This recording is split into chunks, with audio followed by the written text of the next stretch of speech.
What is up, guys, and welcome back to yet another episode of F1 2016 Mobile Career Mode. Today we have episode number 81 at the Abu Dhabi Grand Prix for round 11 of season 4. You must check out the last episode because you missed that.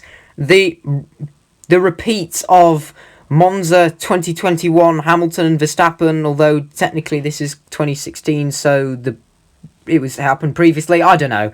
But yeah, we came off the back of a very difficult race in Sochi, only P6. However, Hamilton didn't score points. So fortunately, we are still leading the championship as we head into today's race. Race here at the Yas Marina circuit will be starting shortly. With the fading lights, strong spotlights will take over, making the Abu Dhabi track a unique racing experience.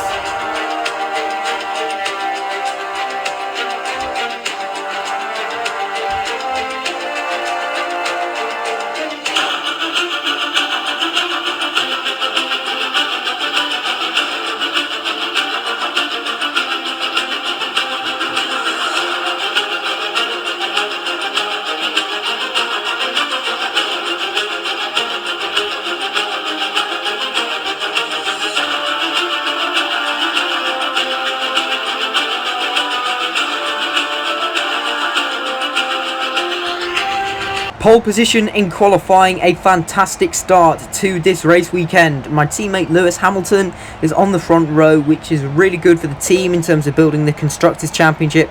You can see Ricciardo just in the picture here. He is qualified third in the Red Bull. Two-stop today. It is Yas Marina. The tyre wear is pretty harsh. We're going to start on the ultra soft tyres, then go to the supers, then back to the ultras. That's the plan, as we're now revving up to 5 red lights to start the second half of the season. Lights out and away we go.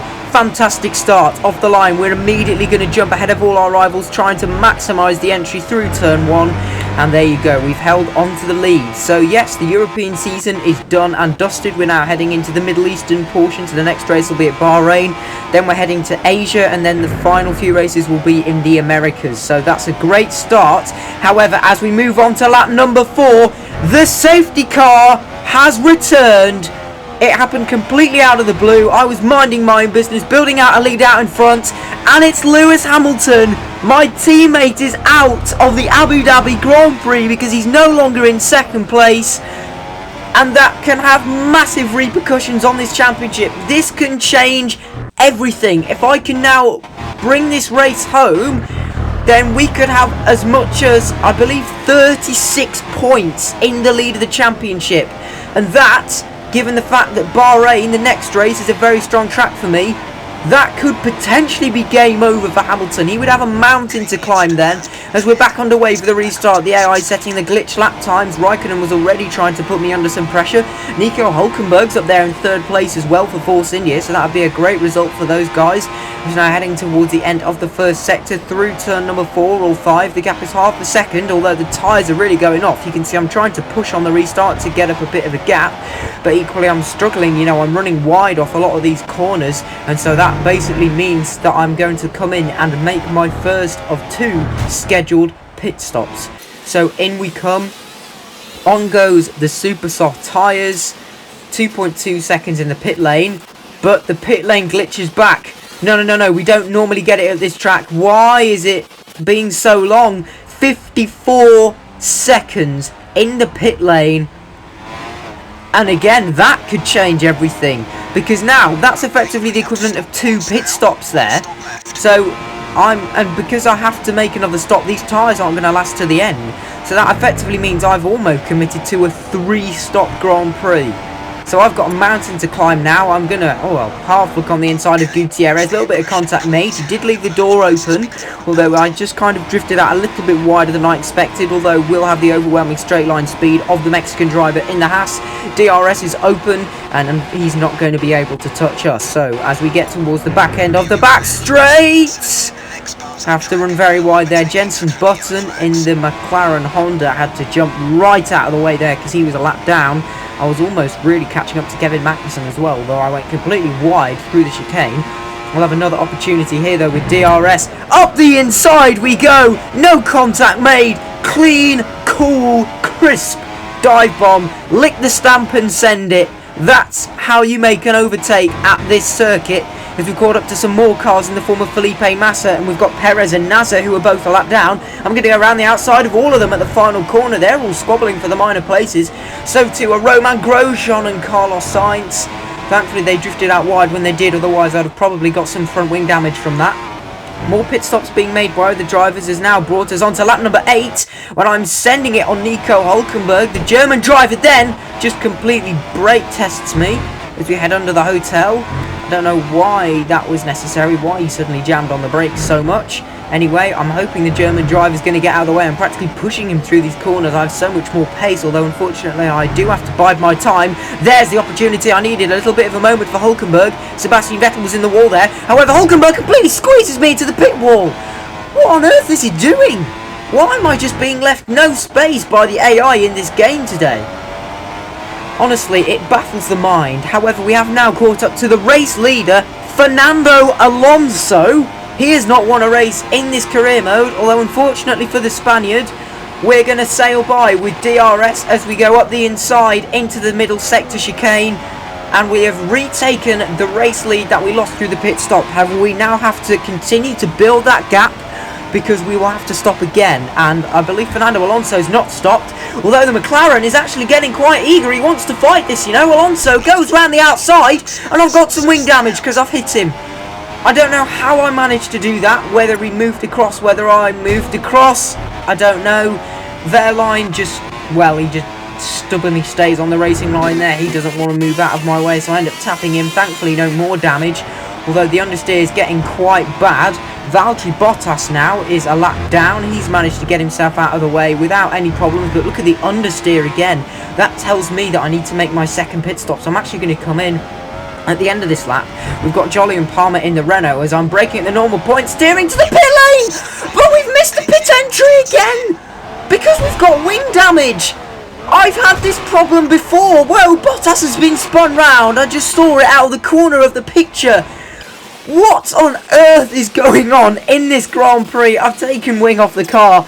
I've now lost my entire front wing. Oh my word, I need to take a breath. This is unbelievable. We just completely ghosted through Palmer's car. It happened again, the same incident as Ricciardo, only this time with Jolly and Palmer on the pit entry. This game, man, this is absolutely ridiculous. Like, the understeer just completely... The car just wouldn't steer. I broke at the normal place for where you brake for the pit lane. I steered at the normal rate, but the car just wouldn't turn. It was unbelievable. So, as we've rejoined the racetrack, we're now up into P5 as I managed to nicely displace Max Verstappen with a lovely dive bomb into turn number 4. And we've got Russian driver Daniel Kvyat in the crosshairs now with DRS. Once again, we're going to lick the stamp and send it up the inside. Lovely move. We still do make the corner, and we're up into 4th place. We're making quick progress. Daniel Ricciardo is up next. The Honey Badger is driving that Red Bull. One of the best cars on paper, and you can see I mean business now. Nearly 2.5 tenths up just in the middle sector alone as we're coming back to the hotel section. Daniel Ricciardo completely brakes, and now I've got a time penalty. As if my race couldn't possibly get any worse, I've run into the back of him because he broke so early and I completely misjudged that. Oh my word, this is such a nightmare sometimes as Ricciardo just completely tries to take me out. I think he was going into the pit lane. Anyway, we're breezing past Palmer. He's gone wide, a lap down. So we're now up into 3rd place because the Australian driver has made a pit stop. Thankfully, he did jump out of my way. We're now on to lap 12 of this race and we're lapping Pascal Wehrlein for the 2nd time. The German driver in that manner has not caused me too much difficulty in that instance, unlike the first time when we overtook him, when he just rudely refused to move off the racing line. Felipe Massa is now a lap down as well, and we're starting the penultimate lap of this Grand Prix. Fernando Alonso up next in the McLaren. Look at the gaining speed we've got on this guy.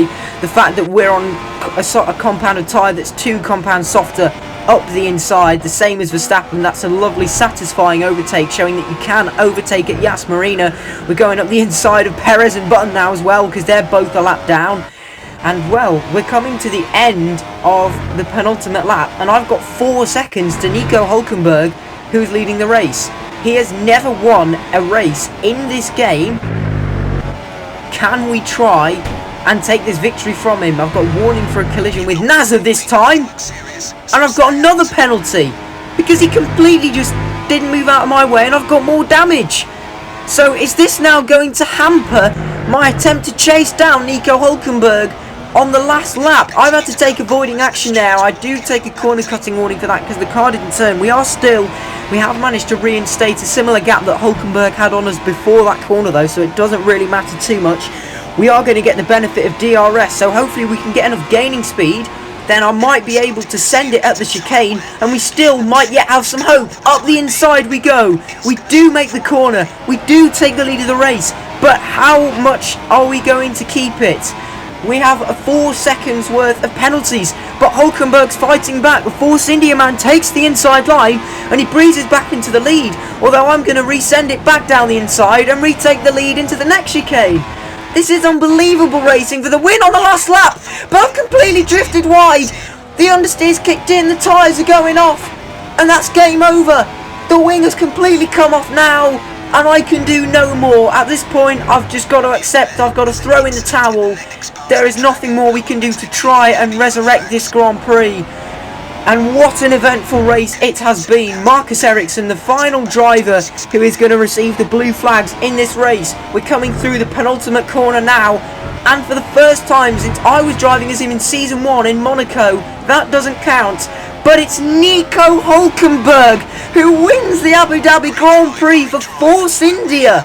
What a drive. Fair play to him. Although we managed to take second place in a very chaotic race where not much went in my favour. There's the final results. It is indeed Fernando Alonso who manages to hold on to third, Kvyat fourth for Toro Rosso. Great results for the Italian outfit there. Max Verstappen P5 for Red Bull. Rio Haryanto 6th for Manor, that's his first points of the season, ahead of Ricardo, Gutierrez, Sebastian Vettel and Kevin Magnussen completing the points. My teammate out of the race. But how does that shape things in the Drivers' Championship? Valtteri Bottas in the 4th best car is now the only driver not to score points, might I add. So he's having a dismal season in the Williams. We are 28 points clear. That's still a very healthy margin. I can't complain too much. We still gained 18 points on Hamilton in this race. So although we didn't win, it's not the end of the world because we've got a pretty sizable gap already. In the Constructors, well, we're nearly double points of Ferrari, who was second. Red Bull today, they managed to outscore Ferrari by quite a bit, so they've managed to close the gap as well. And that's just about everything for today's race. As I said, the next Grand Prix will be in Bahrain. I would very much like to win that. I think we can. That's traditionally been a pretty good track for me. And apart from that, let's just see what else is going to happen in the rest of the season. Thank you so much for watching. If you enjoyed this extremely hectic episode, be sure to like, share and subscribe. Don't forget to follow me on Instagram and join my Discord server. Both links will be in the video description below. And I'll see you all in the next video. Goodbye.